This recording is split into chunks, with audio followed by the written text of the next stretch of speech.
Welcome, everybody. My name is Mina Jane. I'm the director of the Ashland Public Library in Massachusetts, which is in the US, because, as I said, Jerry is in the UK, so we expect people will be here from all over the world. We're very excited to have Jerry here talking about his book, The 4 Points on the Compass.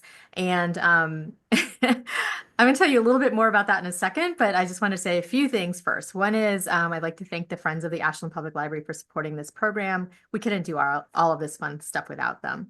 I'd like to thank Jerry for letting us share this program with other local libraries because when libraries work together, we make magic. And I feel like this is going to be like an amazing program that is somewhat magical, maybe.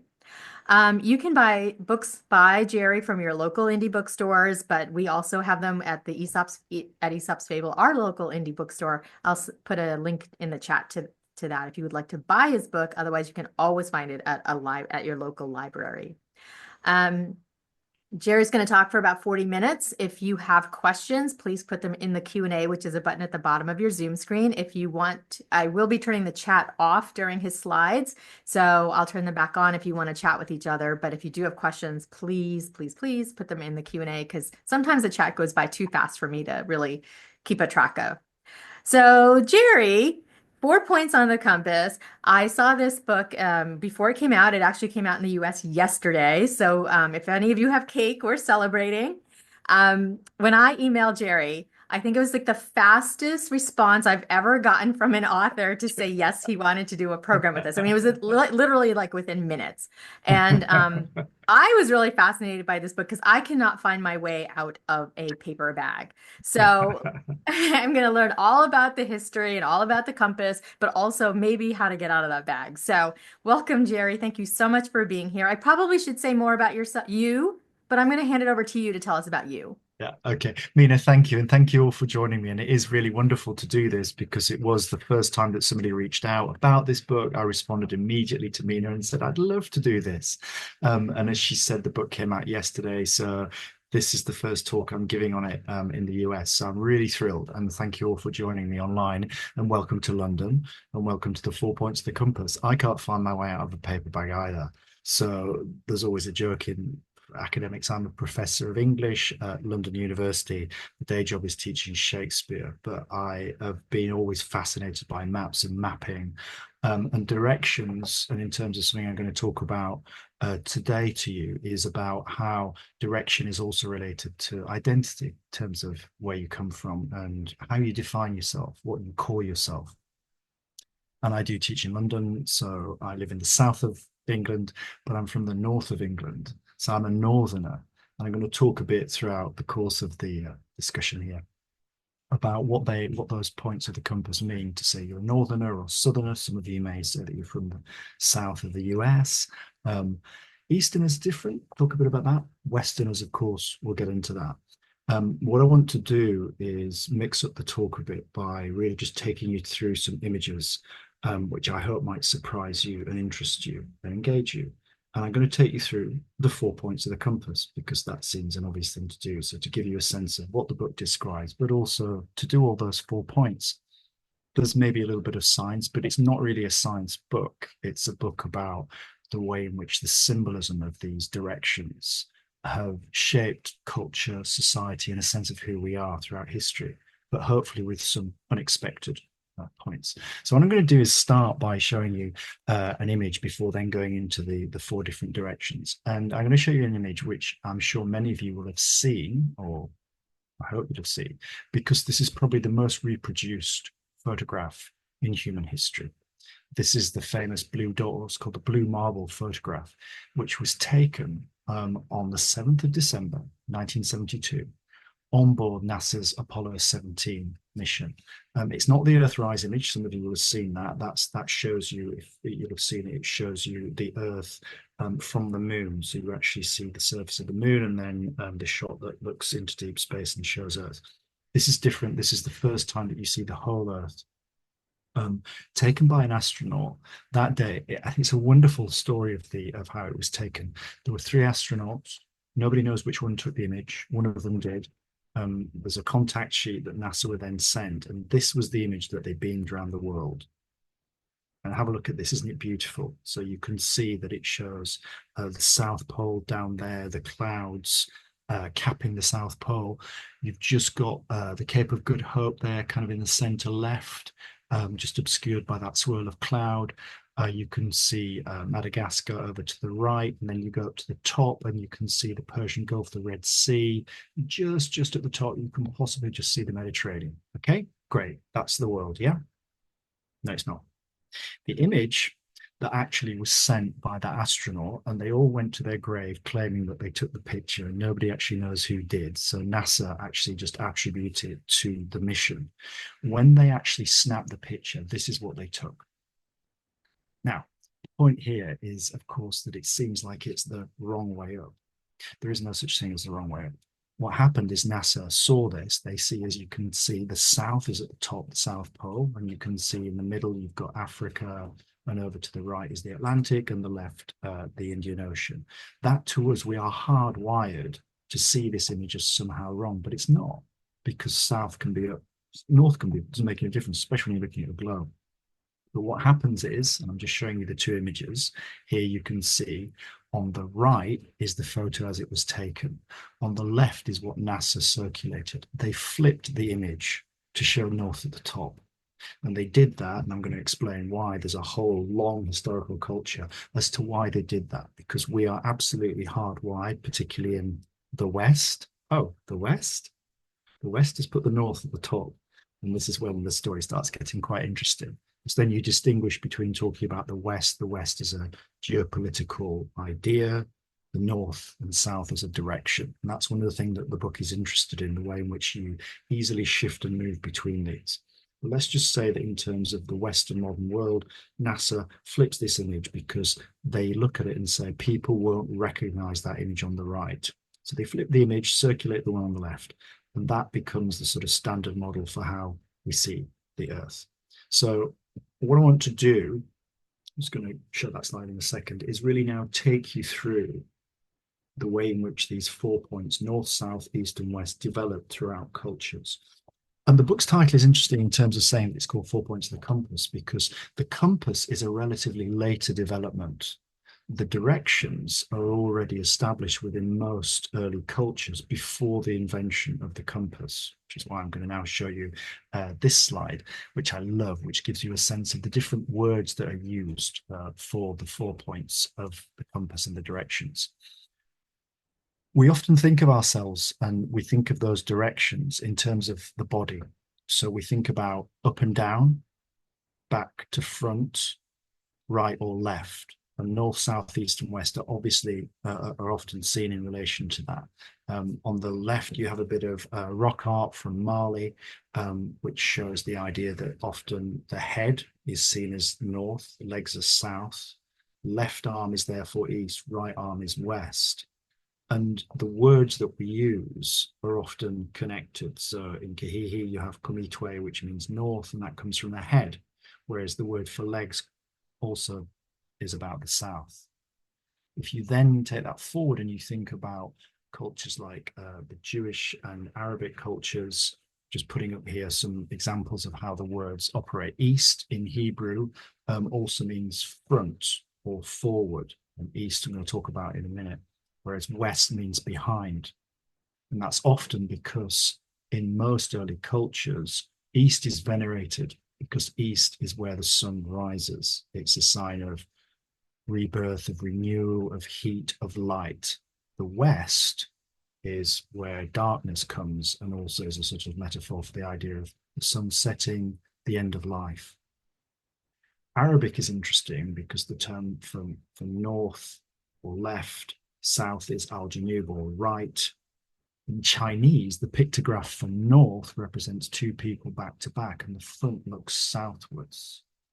So even just the way you understand your body is defined through these directions. Japanese, north is kita, which is behind, or it also means afterwards, and south is minima, to face. So way before you get the compass, you get the way in which we start to understand directions through our body, and also how we see the world around us. We look east and we see the sun rising. We look west, and that's where the sun sets. I think based on the research that I was doing, those are the first prime axis of directions. You then understand north, because at midday, the sun is directly north of you in the northern hemisphere, and obviously south is due south. You can also work that out around Polaris, but that's a later development around astronomy. So I think east and west comes first, and then north and south. So those are our 4 points. But I've got here an amazing example of a clay tablet from 2500 BC. This is in Gassur. This is in an area in modern day Iraq, which is the first known description and naming of cardinal directions. So this was a clay tablet that was found in the late 19th century. You can see it on the left, and of course it's very broken up, but what scholars have worked out based on the inscriptions on it is that you have the word for north, which you can see here on the right. It's that bit near the top with the mountains. If you can see my cursor, you can see north at the top there.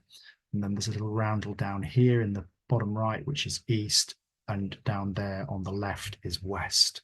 So this is 2500 BC, before the invention of compass directions.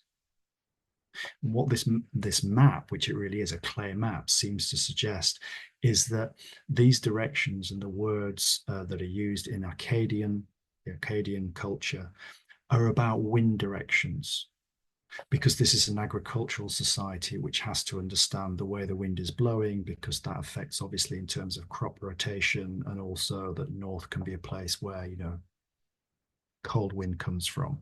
The east brings different kinds of winds and so on. So this is what's interesting about so early on, the way in which direction comes to have a certain meaning, but way before you have any sense of magnetic directions.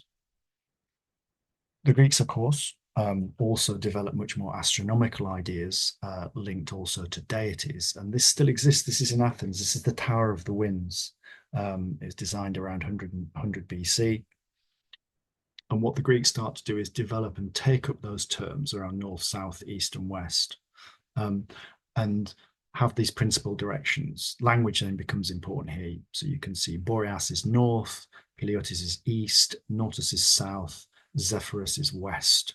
And then you have intercardinal directions that come as a result of that starts to look a bit like this. This is a bit of a science bit. So you can see this, what is known as a compass rose, which starts to define these different intercardinal directions. So you have the 4 main ones, and then you go to 8, then you go to 16, then you go to 32. And if you're a sailor, you know, you can go to 64 intercardinal directions. So you're now getting a sort of certain signs to representing the directions. But again, we still don't have a sense of how the compass works as yet.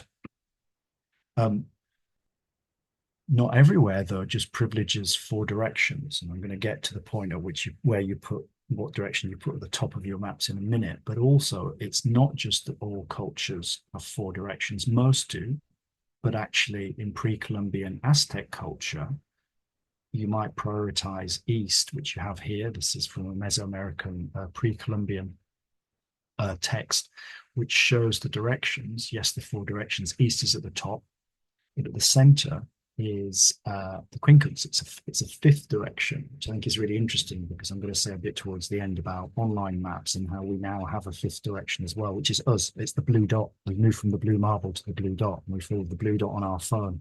And that, I think, is the 5th cardinal direction. And the Aztecs were saying that sometime before we went online. So this is just to give you an example. We can talk about this in the chat, about different cultures have not only different orientations that we might put east or south or north at the top, but they also have more than just 4 directions in the Western tradition. Then the Chinese come along and do invent and have an understanding of the compass. It's interesting the way in which it developed initially. These were used in divination, the understanding that magnetized objects like this spoon, it was like a pointing spoon that would obviously use magnetite, that would be oriented in terms of north and south in terms of the Earth's geomagnetic field. This is from very early, from the Han Dynasty, but on the right you can see the way in which this then develops into compasses. So early Chinese compasses look a bit like this, but as you can see, their needles point to the south not the north. We always assume that all compasses point to the north. Well, yes, they do, but it just depends where you put the needle point. And of course, all Western compasses point north, but Chinese compasses point south. In fact, the word for a compass in Chinese literally means the thing that points south. Okay, and that's going to get even more complicated in a minute. So now we can go back to the sort of Greco-Roman Western tradition, which starts to give you a sense of how complicated this gets in terms of the different directions and the different language uses, north, south, east, and west. The first time that the compass enters European culture from out of nowhere is really the 13th century. We still don't know, as historians, quite how the compass migrates from China to the Mediterranean in this period.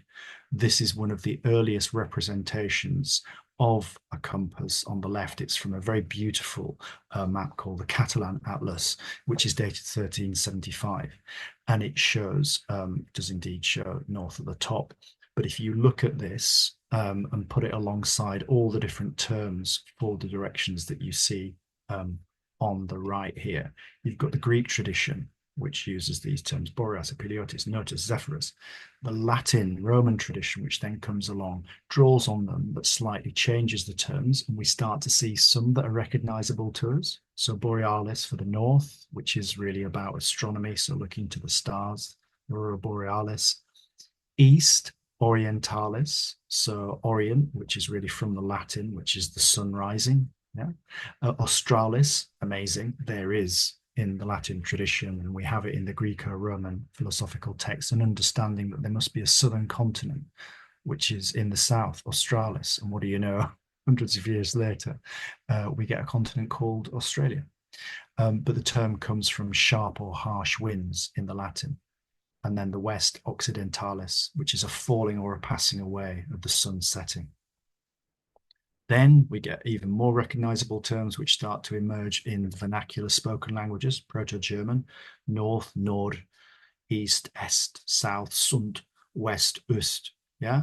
So you can start to see that those terms are again about the idea of, the sun rising, the sun setting, different versions of a sort of sense of, of wind, of sun, of those kind of issues, which are important for how those terms get taken up and used and then established in more of our everyday language, in European vernacular languages.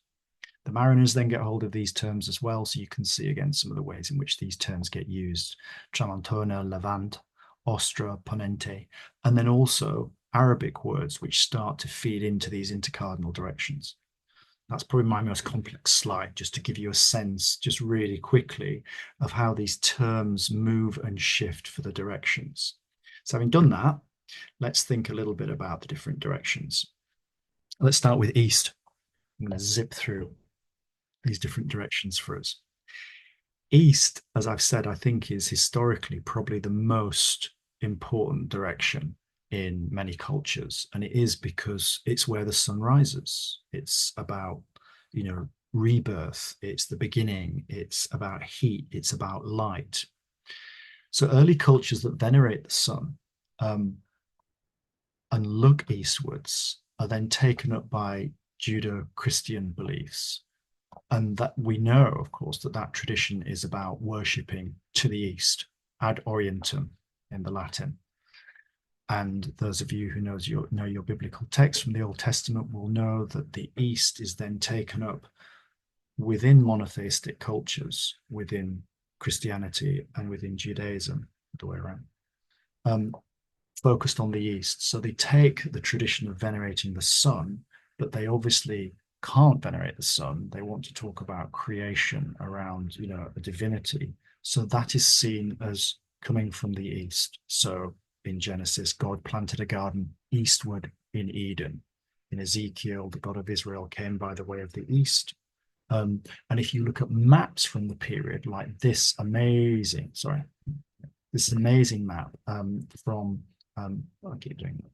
This is the amazing map from Hereford on the Welsh borders here in England, the Hereford Mappamundi. which is from about 1300. If you look closely here, what you can probably see is that east, the Orient, is at the top. And if you can just see my cursor there, what you actually see is Christ. And what he's doing, this is actually an image of judgment. So people going to heaven or going to hell.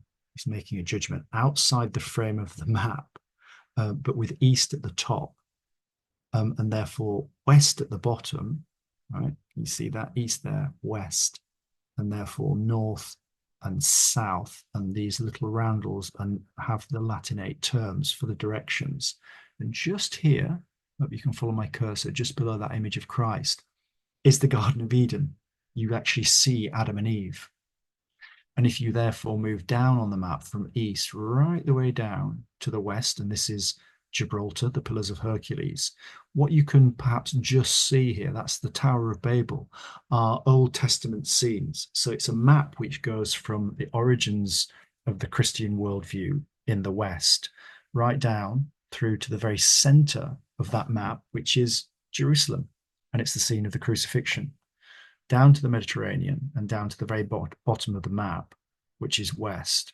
And then if you then follow it around from west going down south, this big, strange, curved little, it's almost like a sort of sperm image. That's actually the Nile.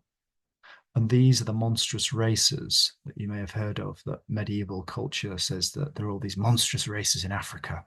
And there's the Red Sea. It looks like a big red tooth. And this is the north. So what you see here is in early Christianity, as in Judaism, east is the revered direction. So it takes that from the solar tradition of worshipping the sun, but it replaces that with the idea of a divinity. Other maps from this period do a similar thing. This is a mosaic map, which is in St. George's Church in Madaba, which is in central Jordan. Again, you see at the center, Jerusalem is at the center. If you pulled back and look at this entire mosaic, you'd see that it's oriented again with east at the top. So east, the Orient, is the prime sacred direction. Okay, there's east, and we can come back to that. I can talk about how that develops because, of course, in the European tradition, it develops into the idea that the east is the Orient, and the way in which Western European culture then creates this idea of what's known as Orientalism. The Palestinian critic Edward Said wrote about this in a book from 1978, saying the West constructs an idea of the Orient/East as a place which is despotic, backward, needs to be colonized by Western powers. And that's a myth, it's a stereotype, but that's a very powerful one that in subsequent history, of course, leads to European cultures, particularly creating this idea of the Orient, the East, and therefore claiming they can dominate that. So they create this whole place and also an identity, people called Orientals. What on earth does that mean? And again, you can obviously see that the politics that come with that as well. If you start to create somewhere called the East and then a place called the Middle East, what on earth does that mean? It presupposes a mental, or what Said calls an imaginative geography, that puts really Europe and the Atlantic world at the center. And then there's somewhere called the Middle East, which, as we know, is currently in the state it is, that you then have somewhere called the Far East, which we probably refer to as Japan and China. But these are political decisions. These are not real. These are about the way you draw lines on a map. But the South is therefore also an interesting direction, because for other cultures, that becomes the revered direction. Again, because South often is a place of warmth, where your crops, grow from warming southern winds. Of course, it also depends where you are, because many of you will be sitting there thinking about the way in which South works in terms of identity. Here in the UK, people who are Southerners are seen as prosperous, well-off people, highly educated. Northerners here in the UK are seen as people who are, very poor, like me, very badly educated, like me. It's a stereotype, but it's one that's very powerful. I'm sure many of you will be sitting there thinking, in the US, how you define identity, again, according to North and South. But then you also think about East and West. You live on the East Coast, as you do. That's different from the West Coast. All these ways in which we map identity according to these directions, kind of extraordinary. Of course, this happens with the Egyptians, because the Egyptians orientate themselves north and south according to Lower and Upper Egypt. So actually, this is a rather beautiful image of the goddess, the creating goddess, showing the world as the Egyptians understood it. But actually, with south at the top, based on the way in which the Nile moves and flows north to south. Even more compellingly, and this is, I think, is so interesting, the way in which early classical Islamic culture puts south at the top. So think about what we've gone here, just flipping back. We've gone from east at the top within Jewish Christian culture, south at the top in classical Egyptian culture. But then in Islam, south is at the top. This is a marvelous 13th century Islamic map. It's a copy of an earlier map. And I hope many of you are just kind of blown away by what is this? Well, what is it? What it's showing you is, again, if you can follow my cursor in that bottom right-hand triangle, that is Europe. Here are the key islands in the Mediterranean. Just below them, this wedge here is North Africa. This long rectangular space here is the Nile. At the top of the map, therefore, is sub-Saharan Africa. And at the very center of the map here is the Arabian Peninsula. And we think that south is therefore the prime orientation in early Islam for the simple reason some of you will say, oh, but isn't there a process now where you worship, the east or the direction of Qibla, of Mecca? That's true. But in early classical Islam, what we believe is that the communities that rapidly converted during and just after the lifetime of the Prophet Muhammad were all due north of Mecca. So therefore, they oriented themselves by seeing Mecca as up, being due south. With me?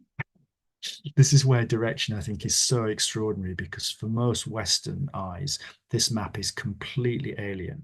Forgive me if that's not the case, if there are Muslim people in the audience who go, yeah, I kind of know that. But part of the issue, of course, is that even still, that tradition has pretty much been wiped out by the predominance geopolitically within the West of a map which has put the North at the top. And I'll explain why that is in a minute. So South is fascinating in this respect, that then you also have a more post-colonial response to putting South at the top. I love this as a rather cheeky image on the left. This is from 1979. This is an Australian student. He was a young student called Stuart MacArthur, and he was asked in his lesson in a school in Australia to draw a map of the world. So he drew a version of this map. And you can see, again, rather like the Apollo image, south is at the top. You've got South America. Oh, sorry. You've got South America over here on the left. There is Africa. And therefore you have Australasia right at the center. And when MacArthur drew this map, he tells a story about how his teacher said, no, you've drawn it wrong. So MacArthur said, it's not necessarily wrong. You can put south at the top. It's just as good as north. So he published this map in 1979, within which he says, long live Australia, top of the world. And the point about this is to say that's okay. There's no reason why south shouldn't be at the top. Why shouldn't it? It's only because we are literally hardwired around magnetism to say north is at the top. And I'm going to say something about that in a minute.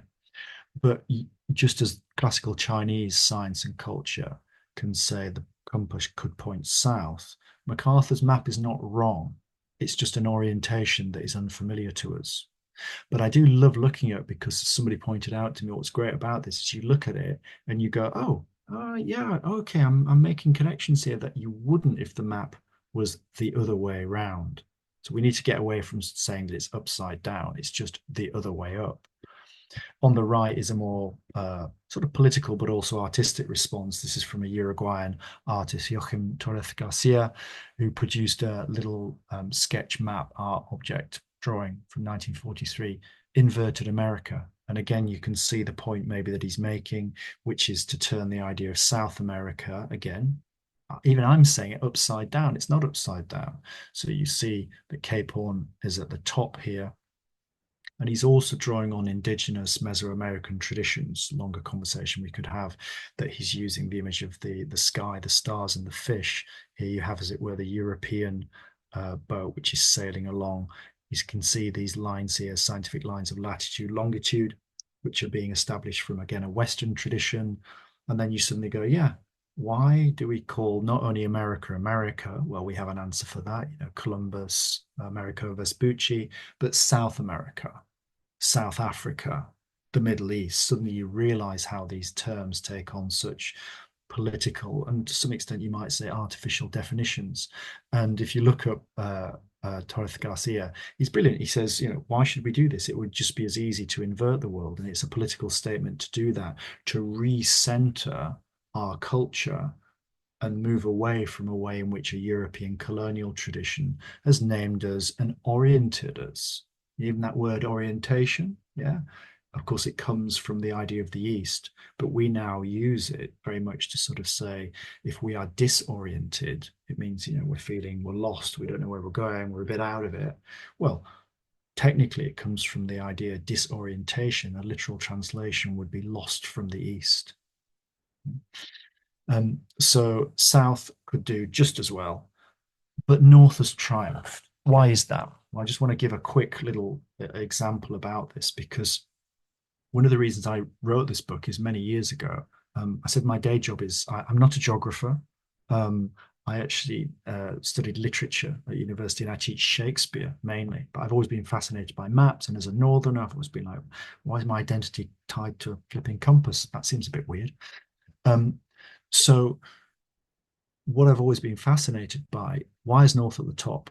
And years ago, I was at a conference with a lot of very distinguished map historians, and I just sort of almost rather nervously said, well, I'm just sort of interested because we're talking a bit about orientation, and why is North at the top? And that's a stupid question. And they all went quiet. And I went, what? Didn't none of you know? And people said, well, compasses. And I went, yeah, Chinese compasses point south, though. And what I realized is that nobody really had a compelling answer for why North was at the top. And in a way, in the book, I'll sort of leave this and sort of suggest you might want to look at the book and see why. One of the reasons, I guess, is you go back to Greek science. And this is a map, it's a reconstruction of a map from a Greek scientist called Ptolemy, Claudius Ptolemy, who lived in Alexandria around 150 AD. So we're in Egypt, but the Hellenic Greek moment of Hellenic culture, Greek culture in that region. There we are. It's between the center of the map, Alexandria. Ptolemy worked at the library in Alexandria, and he created the first book called Geography. Great. 150 AD, you can just name your books, Geography. And the book was a big manuscript compilation of all the data known to the classical world at that time. And he also said, I'll give you an example of how you can draw a map.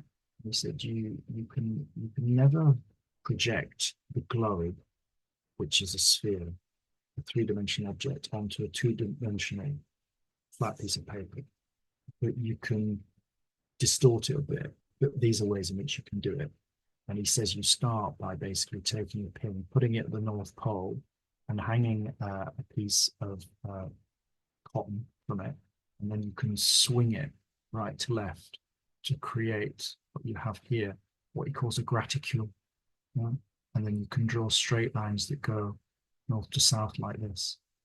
And that's the classical world picture. You can see that you have North Africa here, but he gets very hazy. He doesn't really have a sense of America or the Atlantic. So all of this is land. So the Indian Ocean becomes a big sort of waterlogged lake. And there's Sri Lanka. And then it gets very hazy over here, which is kind of modern day Korea.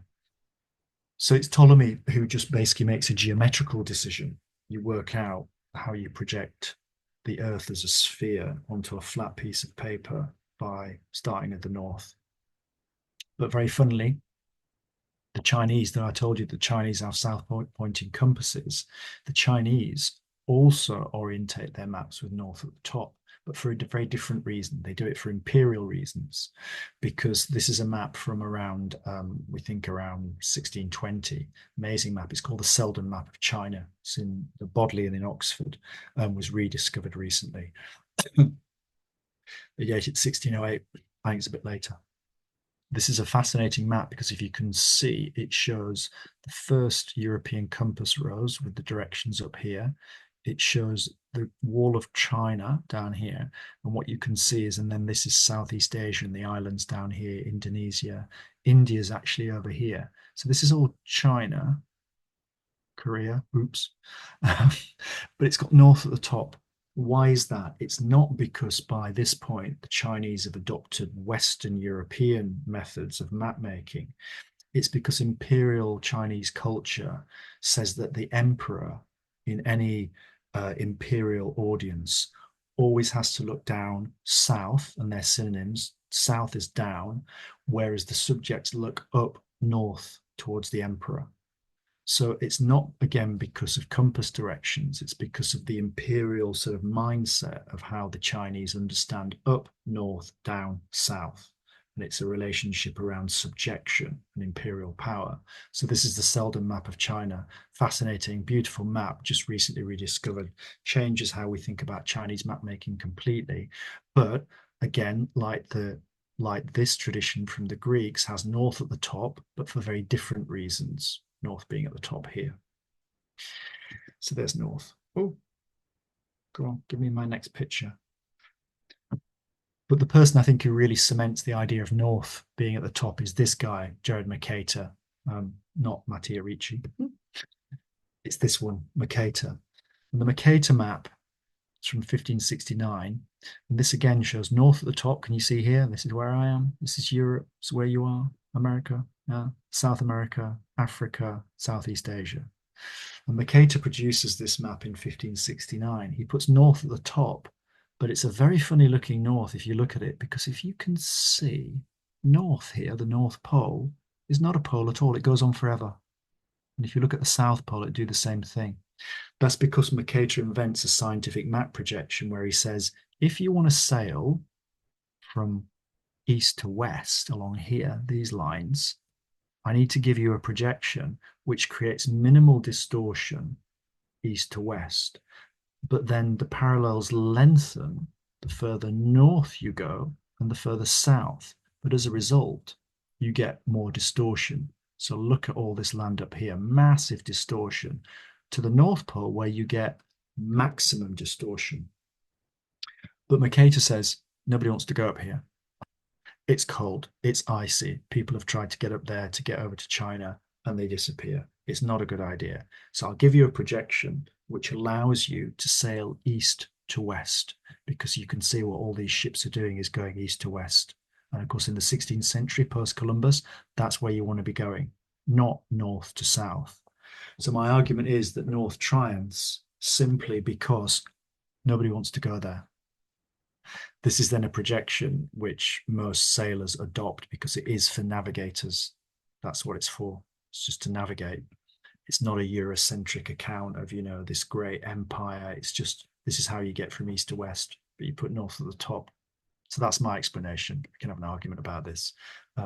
This is a wonderful Jesuit map by a Jesuit called Matteo Ricci, who goes to China in the early 1600s, and again adopts that view. If you can see, this quite wild map, but shows it's centered on the Pacific, Africa over here, South America here, but of course Matteo Ricci is more interested in this Pacific region, but he puts north at the top. I'm going to cut this a bit short because I want to get to questions. We could talk about the North Pole. Did you know, of course, there's two ways in which you can assess the North Pole. There is no such thing as the North Pole.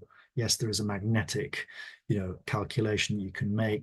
But when Peary famously, as it were, reaches the pole for the first time in 1909, he doesn't really know where it is.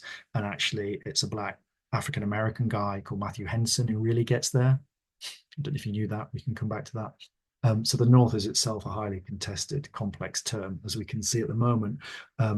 Now, since Mercator told us we couldn't get there, of course we can. But now, because the ice caps are melting, there's a cold rush for the North. And this is a political map of the North Pole as it currently stands, and all the different countries that are claiming those areas because they want it for mineral rights, particularly. And Russia, sadly, and Putin are the most aggressive claimants to that area for obvious depressing reasons, which we can go into in questions.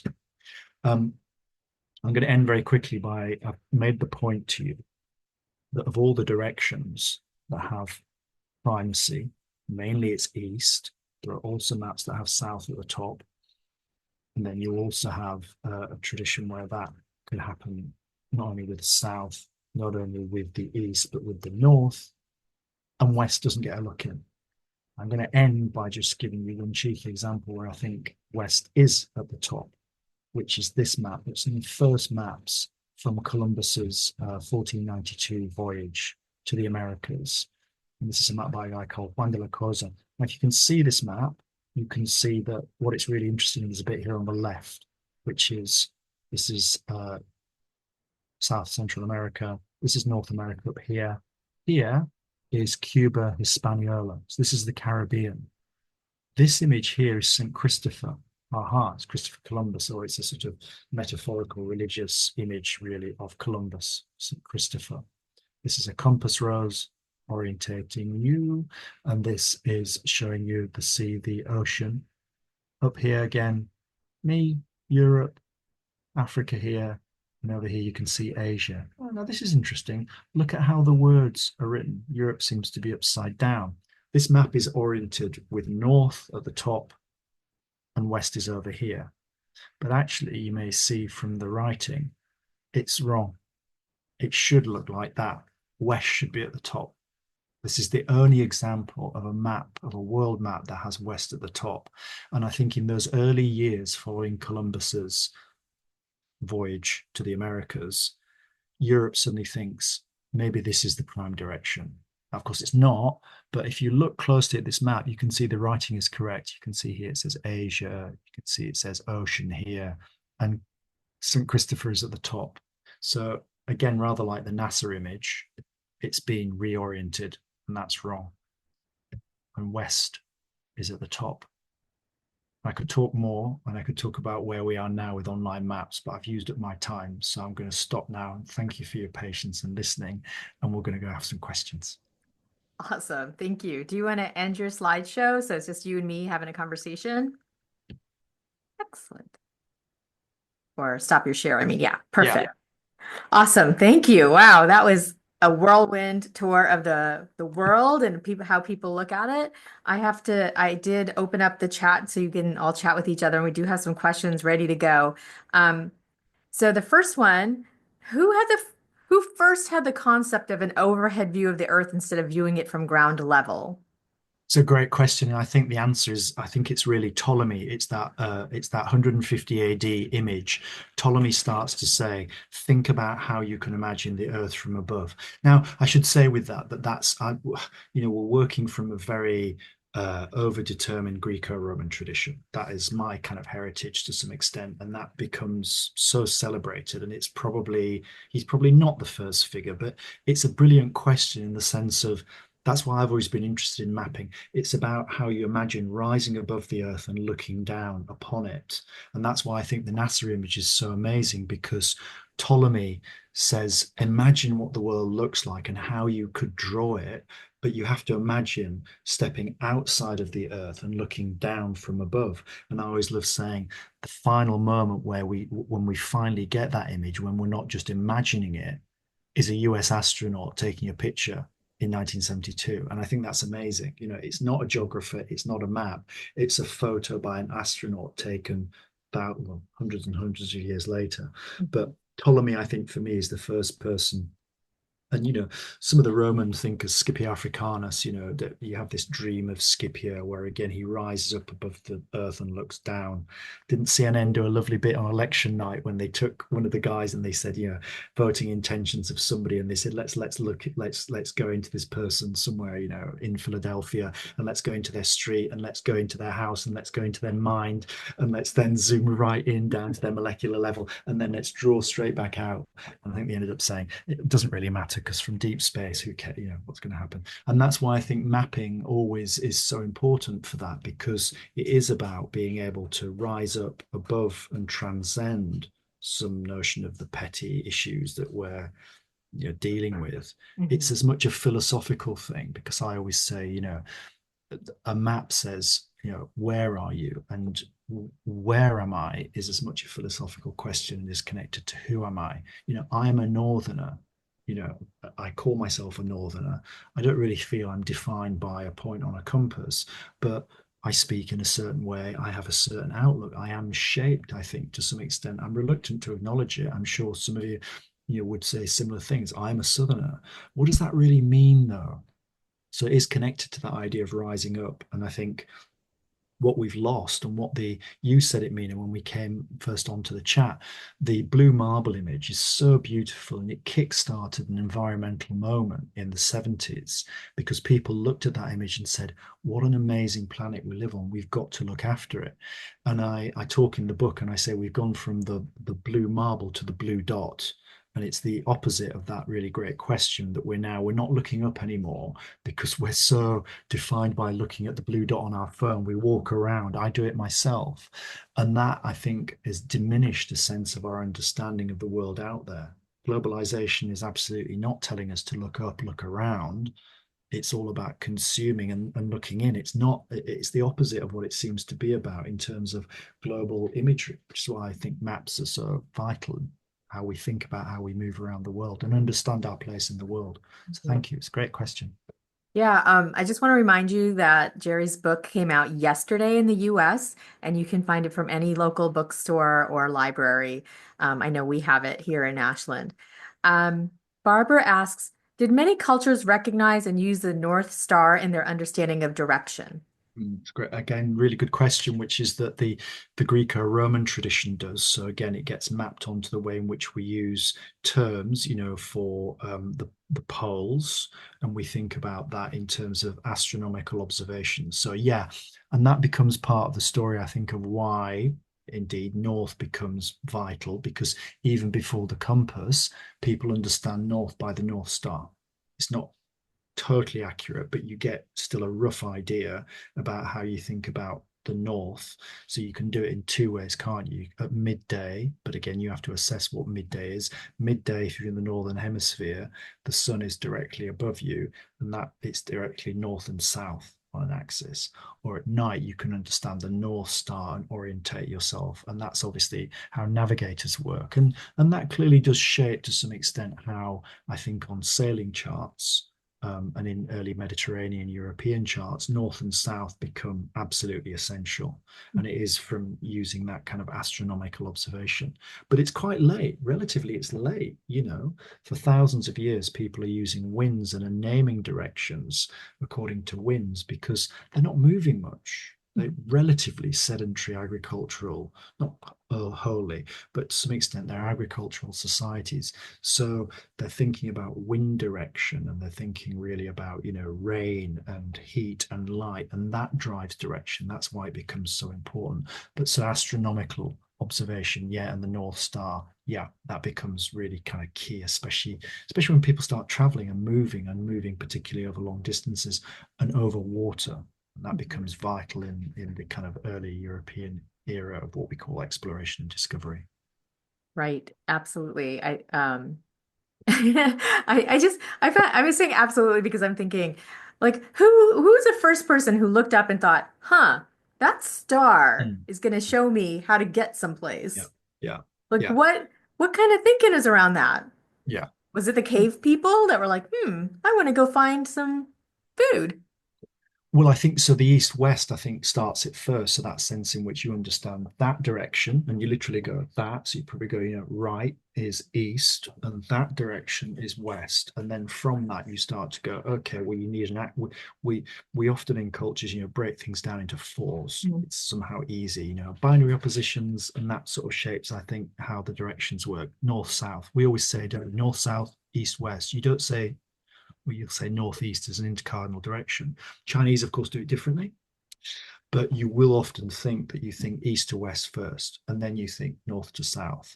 and that probably is up and down as well. So I guess that's one of your points you'll look up. But I think it's much later because you don't really start to understand the stars or have the sense of their significance. I think that that comes secondary. I think that north-south axis is after an east-west sunrise and sunsetting. Yeah, Easy, but it's the simplest way to do it. that And makes sense. and that's why I love the fact that we have that map, which is the first one, the map, the clay tablet, which gives the names of directions, 2,500 BC. And clearly, even before that, as you're saying, that notion of people who go, hang on, that star there, what I'm going to use that and keep an eye on where it goes.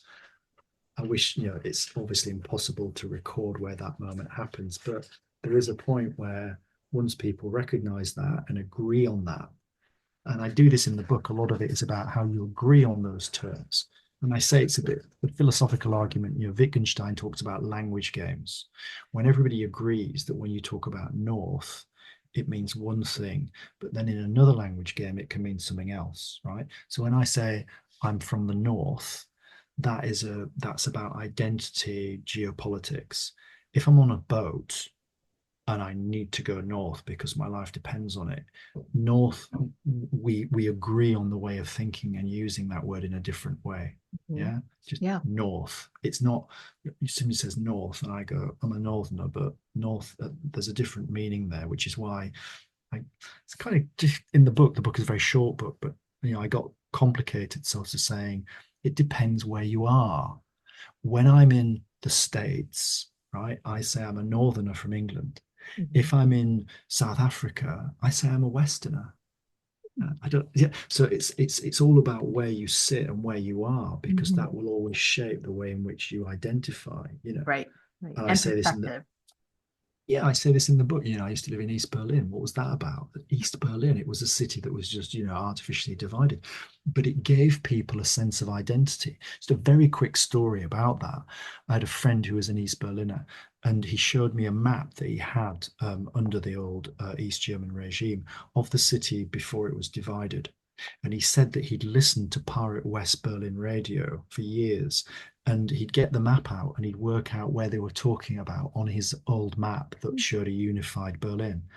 The night the Berlin Wall went down, he went through the Berlin Wall and he bumped into a West Berliner who asked him in German, "Oh, can you tell me where so and so is?" And he said, "Yeah, it's 3 blocks down there on the left, and then it's you go on the right." And he said to me at that point, I was no longer an Aussie, an Easterner. I was Mhm. just a Berliner.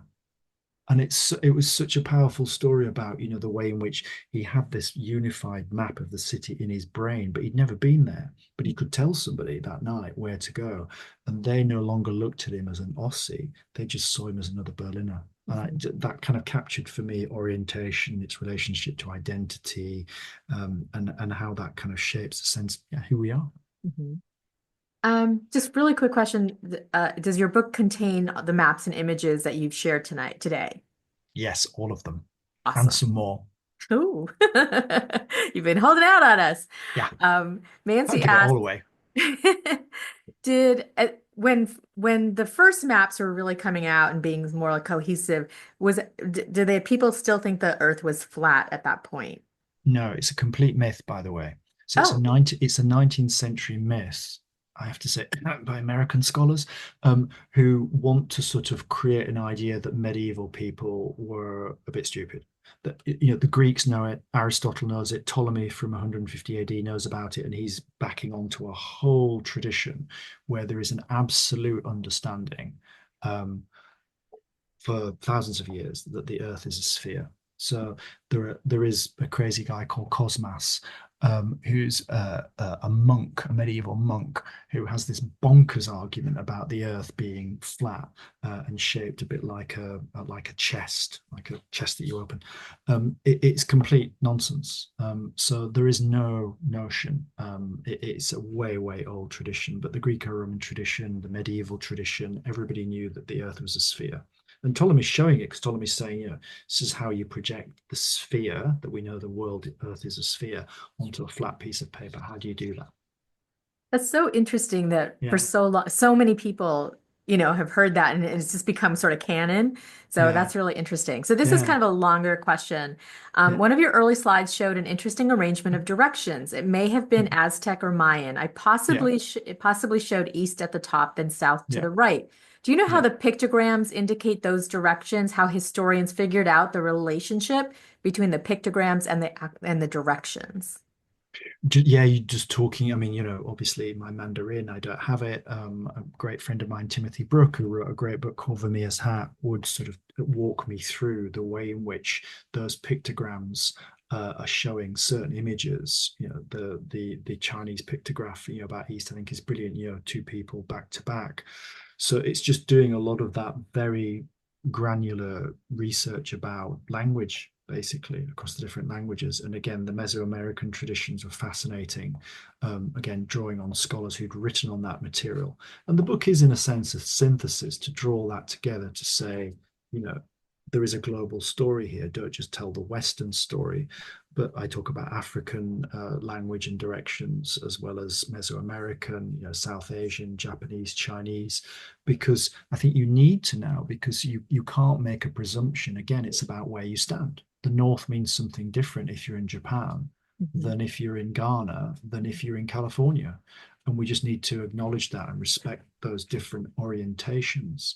But it's a lot of fun doing that. I had no idea that the Aztec tradition has this fifth direction, which is effectively you. So I could pull it back up, but I know we don't have that long. That there's the center is as it were you, and that's almost what we do now. We don't have east at the top, which the Aztecs do. But then I don't know where is our prime direction anymore. This comes into a sense of where we are now, because I guess one of the concerns in the book towards the end is I talk about how the areas in our brain, the hippocampi, are shrinking, which are the areas where we understand spatial memory and cognition. And they did a UCL here in London, University College London, neurologist did tests on taxi drivers. Some of the people listening will know that in London, the cabbies have to do a test called the knowledge, where they work out and they know every single street in the square mile and a half of central London. So if you jump in a cab and you say, "Take me to Cranbrook Street," they know it immediately. It's in their brain. So they assessed the size of the hippocampi before they retired, and after they retired, the hippocampi shrank Mhm. because they were forgetting that. And my worry is now that, after thousands of years, we're losing those basic innate understandings of orientation that we needed to survive. Mhm. And we've ceded them to online technology because we're now just using online maps. We don't use physical maps, which, are still an adjunct, but we're negotiating our relationship to space and nature through them. We're not doing that anymore. Mhm. And so neurologists would say this is quite a significant and worrying shift to some extent. My Mhm. kids don't know the difference between north and south and east and west. I've been in schools and tried to show them. They're like, "Oh, which ways?" And it's about urban development. So many people don't see the sunrise or sunset anymore.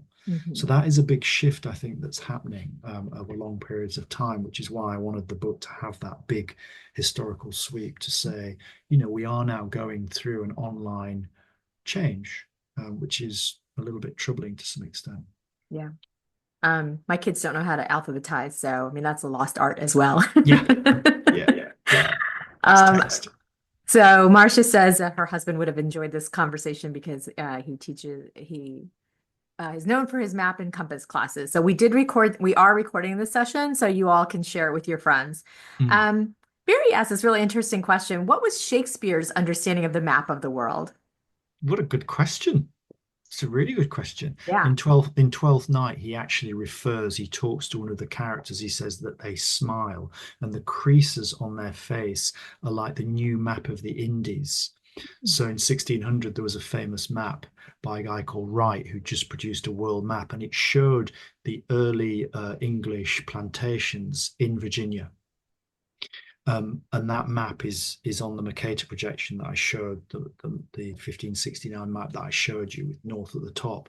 So Shakespeare, again, I think had quite a quite developed sense of global geography because of an understanding of what was going on to the west. and that sense it was in the west of the Americas, that the English had a sense of, the map by then had very much become north at the top. They were trying to send people, and Shakespeare knows and makes jokes about people going over, as it were, the top to China.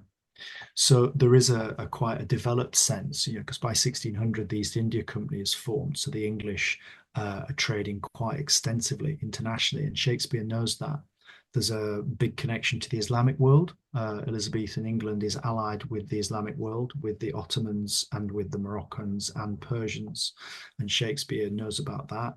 Othello is as much about that connection. Othello is somebody who's a convert to Christianity from Islam. As much as he's black, he's Muslim. Mhm. So the kind of geography again of Shakespeare's time, it's something I've written about before, a book called This Orient Isle, just precisely about the way in which the geography of the time is much more sophisticated than we probably imagine.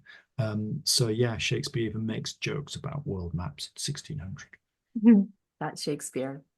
Well, we are out of time. I've had many notes in the chat to have you back again sometime. And Jerry's actually going to be in the US from January to May, you said? Yeah, I'll be Mm. in New York at a fellowship, so I'd be delighted. We could easily do another session. We could do something else from the book or something completely different. Oh, you know what? Whatever you talk about, we will be here for you. Well, So thank you. yes, thank you so much for doing this. I know it's like evening for you in the UK, and I really appreciate everybody who's been here and asked amazing questions. I hope you all have a better Yeah. view of finding north, south, east, and west. I don't think I'll ever have that. My hippocampus never developed in that way, but I really appreciate people that have that skill. Yeah. So thank you, Jerry. This has been lovely. Yeah, thank you, everybody. And sorry, I keep seeing questions coming in. I wish I could answer more questions and be here for longer, but thank you all for coming. It's been a real pleasure. And thanks for Mina for initially inviting me to do that. That was brilliant. So thank you. You've Yeah. been great. It's been a pleasure. So everybody have a wonderful day, and we will talk about to having Jerry back at some point. Thank you very much. That'd be great. Thank you all. Thanks a lot. Good night, Take care. everybody.